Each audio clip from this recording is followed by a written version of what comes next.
He died in silence 7,000 years ago in a cold cave in northern Spain. A hunter, a wanderer, one of the last of his kind. His skin was dark, his hair was black, but his eyes were bright blue. A rare mutation shimmered in his DNA, one shared today by millions, yet unknown to him. He wasn't the first, but he is one of the earliest we've ever found, proof that blue eyes began long before cities, writing, or light skin. A forgotten man carrying a spark that still lives in your eyes. Who was he? Where did those eyes come from? To answer that, we need to go way back. Let's start simple. Your eye color is decided by melanin. That's the same pigment that gives color to your skin and hair. More melanin in the iris equals brown eyes. Less melanin equals blue eyes. But blue eyes don't actually contain blue pigment. They look blue for the same reason the sky looks blue. Light enters the iris and bounces off the back. Because there's little melanin to absorb that light, it scatters and reflects blue. So blue eyes aren't colored blue. They just appear that way. It's an optical trick, and it only happens when one gene changes how your body makes melanin. That gene is called HERC2, but it doesn't work alone. It controls another gene, OCA2. OCA2 helps produce melanin in your iris. Thousands of years ago, a small change happened inside that gene.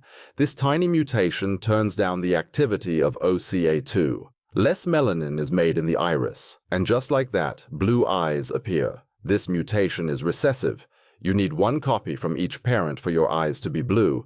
If you only get one, your eyes will most likely stay brown. But if both copies carry the switch, your eyes change.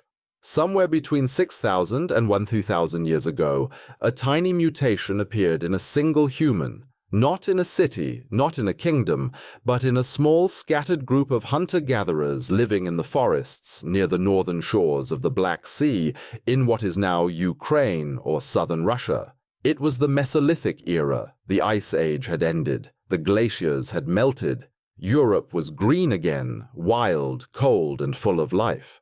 There were no farms, no wheat, no herds, just stone tools, firelight, and constant movement. These people followed the rivers. They hunted red deer. They fished in shallow lakes. They knew the land by smell, not by maps. And then, without warning, it happened. A mutation in a gene called HERC2, a small switch that turned off melanin production in the iris. The result, blue eyes for the first time in human history. It didn't cause pain, it didn't change survival, but it changed appearance. It stood out. That single mutation, called RS129133832, is still with us today.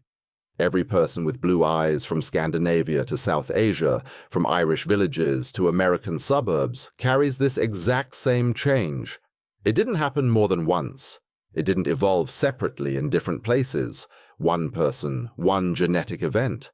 Every blue eye in the world can be traced back to that one ancestor who lived and died in the shadows of the Mesolithic world.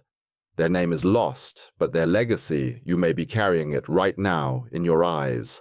Thousands of years later, that mutation turns up again in the bones of the ancient dead. In a mountain cave in northern Spain, archaeologists uncover the skeleton of a Mesolithic man. He's named Braña. He lived around 7,000 years ago, and his DNA shocked the scientific world because he had dark skin. He had black hair, but he carried the mutation, the same one. He had blue eyes that shattered old assumptions, that blue eyes appeared only in light-skinned farming populations. Braña was a hunter, a forager, a man of the forest, and his eyes were already blue. But he wasn't alone. Far to the north in Motala, Sweden, scientists unearthed another group of hunter-gatherers about 7,700 years old. They too carried the blue eye mutation, but unlike Braña, they had lighter skin. This tells us something important. Blue eyes and light skin evolved separately, and only later through migration, contact, and mixing did they begin to appear together. The mutation started in the East, but its story unfolds across all of prehistoric Europe. The blue eye mutation likely began as a random genetic event. The earliest carriers lived in post-Ice Age Europe, where the sun's intensity was lower. Some scientists suggest that in these regions, lighter pigmentation may have offered a slight advantage in producing vitamin D. This idea aligns with other evolutionary patterns seen in skin and hair color. Still, blue eyes appear to offer no direct survival advantage. Unlike skin color, they don't significantly affect vitamin D synthesis. Their spread likely followed other paths. In prehistoric communities, rare traits often drew attention. Blue eyes may have become desirable through sexual selection. Their distinct appearance made them stand out, possibly increasing chances of being chosen as a mate. The founder effect also played a role. When small groups with the mutation became isolated due to migration, geography, or climate, their genetic traits became more common within those groups. Over time, the mutation drifted across Europe. It moved not with conquest or survival, but through attraction, isolation, and chance. One random change carried by ordinary people quietly shaped the genetic landscape of an entire continent. Today, blue eyes are most common in Europe, but not all of it. The highest concentrations are found in the north and east, especially around the Baltic Sea. In Estonia, nearly 89% of people have blue or gray eyes. In Finland, it's around 85%. In Sweden, about 78%. In Lithuania and Latvia, over 75%. This cluster is sometimes called the Blue Eye Belt of Europe, a region where the mutation didn't just survive, it dominated. These were once isolated populations, fewer invaders, less genetic mixing. But blue eyes don't stop at the Baltics. In Denmark, over 60% of people have blue eyes. In Germany, about 40% to 60% depending on the region. Even in the British Isles, blue eyes are common. Around 50% of Irish people have blue eyes. In Scotland, about 48%. In England, roughly 30 to 40% depending on the region.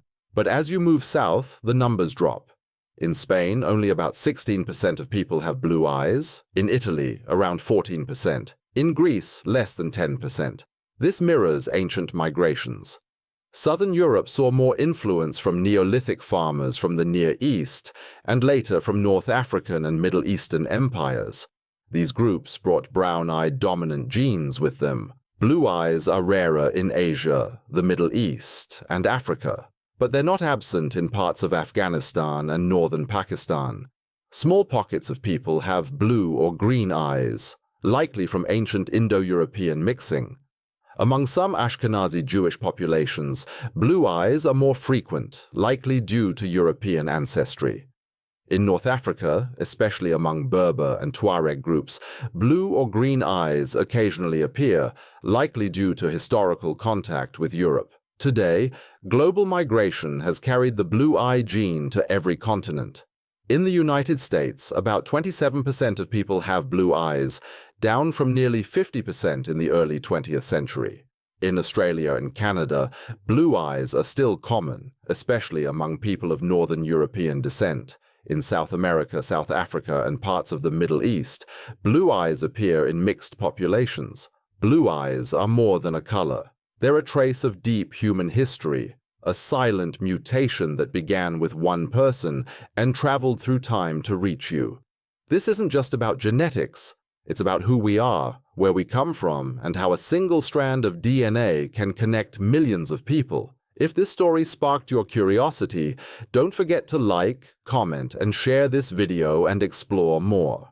On this channel, we uncover the genetic origins of entire countries, from the ancient migrations behind Irish DNA to the hidden layers in Italian, Greek, German, Basque, Spanish, and Scottish ancestry. Every population has a story written in its genes, and each story brings us closer to understanding the human journey. So, hit subscribe and keep exploring the DNA of nations. One mutation, one migration, one video at a time.